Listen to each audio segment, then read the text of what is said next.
요새는 믿기 어려운 사례들을 많이 떴습니다. 가지고 있는 돈 4억이었는데 6억 대출 받아서 10억으로 상가를 샀는데 상가가 공실로 계속 있다 보니까 머리가 많이 아프다라는 이야기를 듣습니다. 참 납득하기 어렵죠.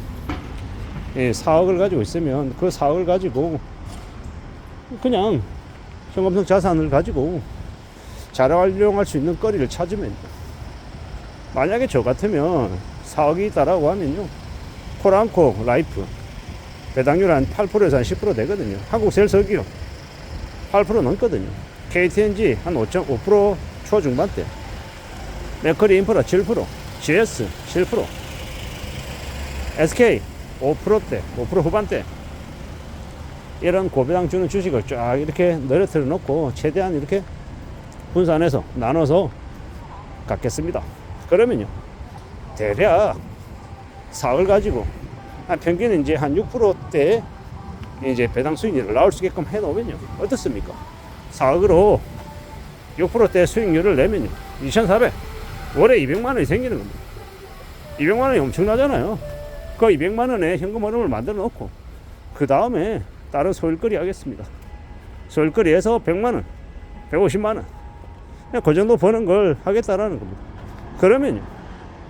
그러면 4억을 활용해서 내가 매달 200만 원 만들고, 내가 또 추가로 일해서 100만 원, 150만 원 해서 300만 원, 350만 원 벌어들이고, 그게 좀 부족하다 싶으면요, 일을 좀 더 해서 월에 200에서 한 250만 원 버는 거 하면요, 그러면 400에서 450이 만들어지는 거잖아요.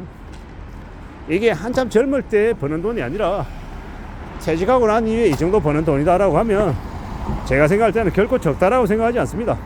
엄청나게 큰 돈이라고 생각하는 거죠. 그런데 욕심을 부려가지고 자기는 아무 짓 안 하고 쉽게 돈을 벌겠다라고 뭐 상가 분양 받으면 월세가 뭐 한 300만 원, 400만 원, 뭐 500만 원 쉽게 벌린다라고 옆에서 분양하는 사람들이 얘기했겠죠. 그러니까 6억을 대출 받아가지고 샀겠죠. 왜냐? 6억 대출 받으면 대출이자 얼마입니까? 3%만 쳐도 6, 3, 18, 대충 월에 150만 이자 내야 되잖아요. 아니, 자기 돈 4억 들이고, 그러면 이제 4억을 가지고 못해도 150에서 200을 벌 수 있는 건데, 그거 포기하고 은행에 6억 빌려가지고 월에 이자 한 150 내야 되고, 이러면 어떻게 됩니까? 실제로 기회비용을 대략 이제 300만 원 이상을 쓰면서 그 상가를 산 거란 말입니다. 그러면요, 예를 들어서 월세 600만 원 받으면 남는 장사입니까? 아니면 손해입니까? 손해죠. 손해입니다.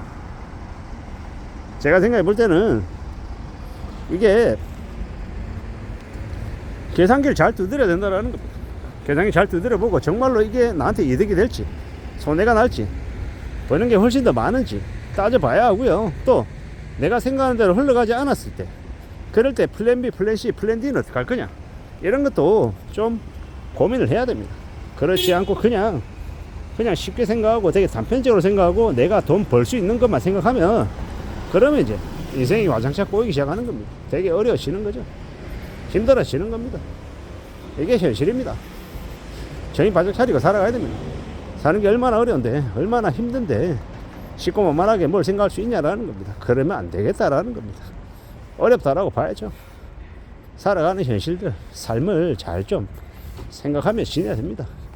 세상 그 어느 것도 내가 생각하는 것들 만만하게 척척척 해결되는 게 없다라는 겁니다. 그래서 잘 따져보고 잘 생각하고 잘 궁리하고 지내야 될 것 같습니다.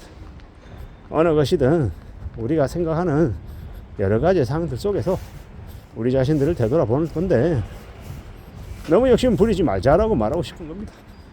어느 정도 좀 선도 지키고 그러고 살아가자라고 말하고 싶은 거죠. 그래야 되는 거 아니냐라고 이야기하는 겁니다. 현실 세계를 너무 쉽게, 너무 만만하게 생각하지 말자고요.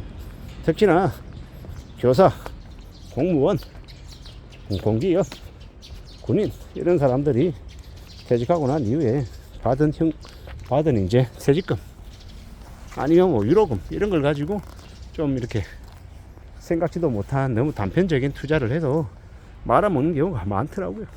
그런 걸 보다 보면 그런 생각이 듭니다. 저렇게 무리하게 욕심을 부리지 않았더라면 그래도 충분히 무난하게 삶을 살 수 있을 텐데 라고 말입니다. 특히나 공무원들처럼 공무원 연금 받는 사람들 있잖아요. 연금으로 결코 적게 나오는 돈이 아닌데 너무 좀 쉽게 생각하는 부분들이 있는 것 같습니다. 잘 생각하고 잘 따져봐야죠. 부자가 되겠다고 아파트 분양만 받아가지고 세 채 다 채 가지면 다들 되게 든든한 부자가 될 것처럼 착각하는 사람들, 그런 이들이 되게 이렇게 무너지는 것 같습니다. 잘 생각하며 살아가야죠. 잘 따져봐야 됩니다. 세상 살아가는 거 절대로 소홀하지 않습니다. 만만하지 않다라는 거죠.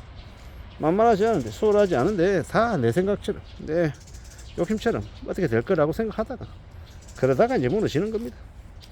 좀 더 염려하고 좀 더 대비하고 좀 더 우려하며 그러면 살아가야 될 것 같습니다. 좀 더 그렇게 조심하며 지내는 게 제일 필요하겠다라는 겁니다. 그래야 그렇게 지내야 그래야 길이 열리지 않겠나라는 겁니다. 참으로 지금은요 많이 혼란스럽고 많은 이제 고민들이 드는 시대입니다. 어떻게 살아가야 되겠습니까? 어떻게 지내야 되겠습니까? 그런 걸 좀 차근차근 잘 좀 궁리할 필요가 있겠다라고 생각합니다. 그런 생각, 그런 각오들이 더욱더 요구되는 시대가 지금이다라고 생각하는 거죠. 누가 뭐라 해도 살아가는 현실을 잘 좀 궁리해야죠. 잘 좀 따져봐야죠. 만만하지 않습니다. 녹록지 않더라는 거죠. 이 만만하지 않은, 녹록지 않은 시대를 지금 살아가고 있는데 좀 너무 안일하게 생각하지 말자라는 거죠. 너무 쉽게 생각하지 말자라는 겁니다. 좀 잘 따져보고 잘 둘러보고 잘 궁리하며 사는 게 제일 좋을 것 같습니다. 무던히 우직하게 삶을 지켜나가야겠죠. 채워나가야 될 것 같습니다. 너무 욕심부리지 말자. 4억을 가지고 있으면 그 4억을 잘 활용해가지고 살아가도 된다. 그걸 가지고 꼭 욕심부려가지고 더 부자가 되겠다고, 더 많이 갖겠다라고 까부르되면 그게 제일 별로인 것 같다라는 생각이 듭니다. 우리 삶을 진지하게 내다보고 좀 어떻게 사는 게 더 의미가 있을지 그런 걸 좀 헤아리며 살아가는 게 좋을 것 같습니다. 좀 더 우직하게, 좀 더 단단하게 자신의 삶을 채워나가는 게 좋을 것 같다라고 생각합니다. 누가 뭐라 해도 사는 게 만만하지 않을 수 있다. 그래서 더 이제 많은 것들을 기대하려 하는 것 같은데요. 잘 궁리해봐야죠. 잘 따져봐야 합니다. 너무 만만하게, 너무 쉽게 뭔가를 생각하지 말자고요. 쉽고 만만하게 생각하려고 하다가 그러다가 되려 더 어려워지는 경우가 많이 발생하더라는 걸, 하더라는 걸 잘 명심하며 지내면 좋겠습니다. 가지고 있는 걸 잘 지키는 걸 먼저 생각해야 되겠습니다. 이상입니다.